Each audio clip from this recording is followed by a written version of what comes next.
On se retrouve aujourd'hui pour un nouveau tutoriel sur eFIFA Challenge. Dans ce second tutoriel, nous allons évoquer la gestion de votre effectif, vos joueurs et les infrastructures. La gestion est la partie principale de eFIFA Challenge. Nous vous conseillons d'écouter attentivement ce tutoriel et de n'en manquer aucune partie. Cela vous facilitera grandement la vie lors de votre aventure de manager. Qui dit gestion dit budget. Ce budget servira à acheter des joueurs, à payer leur salaire, mais aussi à augmenter vos infrastructures et payer leurs coûts d'entretien. Un récapitulatif de vos infrastructures est présent sur la page de votre club. En cliquant sur l'icône d'information, vous obtiendrez des informations complémentaires pour chaque structure. Les infrastructures sont au nombre de 3. Le stade, qui détermine le nombre de places disponibles dans votre stade lors des matchs à domicile. Plus votre stade sera grand, plus votre billetterie vous rapportera de l'argent. Le centre de formation, qui détermine votre capacité d'accueil des jeunes. Les jeunes sont des joueurs dont le général est inférieur à 71 et l'âge à 21 ans. Un jeune ne peut jouer en équipe première, il ne peut jouer qu'en Youth League, mais ça on en reviendra dans un autre tutoriel. Ce qui va nous intéresser ici, c'est le centre de recrutement. C'est ce dernier qui va déterminer les restrictions de général au niveau du recrutement. Par défaut, vous pouvez recruter des joueurs jusqu'à 70 de général. Si vous voulez recruter des joueurs avec un général supérieur, il vous faudra alors augmenter votre centre de recrutement. Prenons un exemple, je souhaite recruter Jordan Ferry, joueur de 24 ans avec 76 de général. Je devrais alors augmenter mon centre de formation de 2 niveaux si je souhaite acheter ce joueur. Concernant le joueur, avant de l'acquérir, vous devez tout d'abord savoir si le joueur est libre de tout contrat.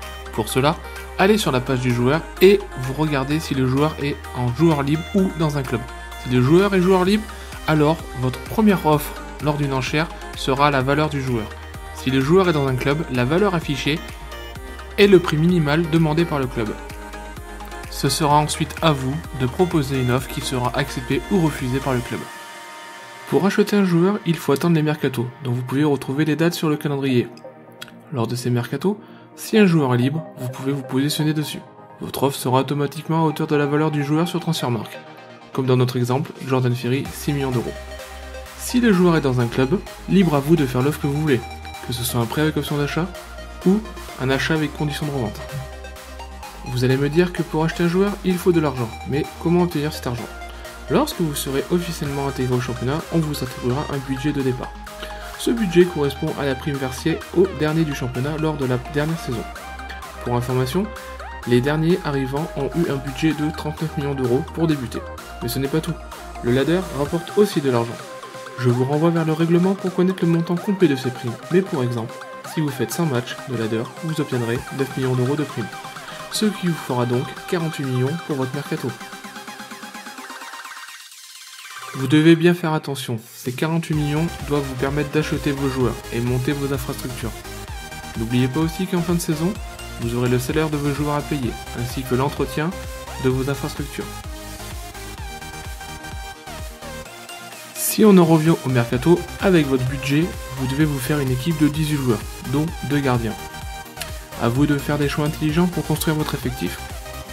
Vous préférez un bon joueur qui vous coûtera 30 millions d'euros et des petits joueurs à 1 million d'euros, ou bien créer un effectif équilibré mais pas spécialement compétitif lors de la première saison?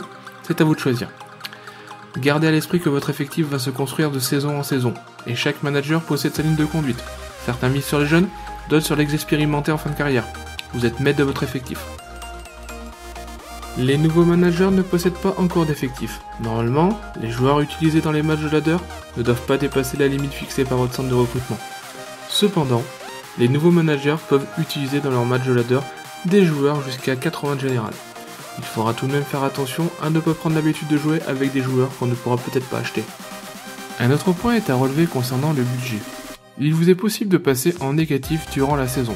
Vous devez faire cependant attention à une seule chose, en fin de saison, une fois que les primes ont été versées et les salaires et les infrastructures retirés, votre budget doit être en positif, sinon vous serez sanctionné.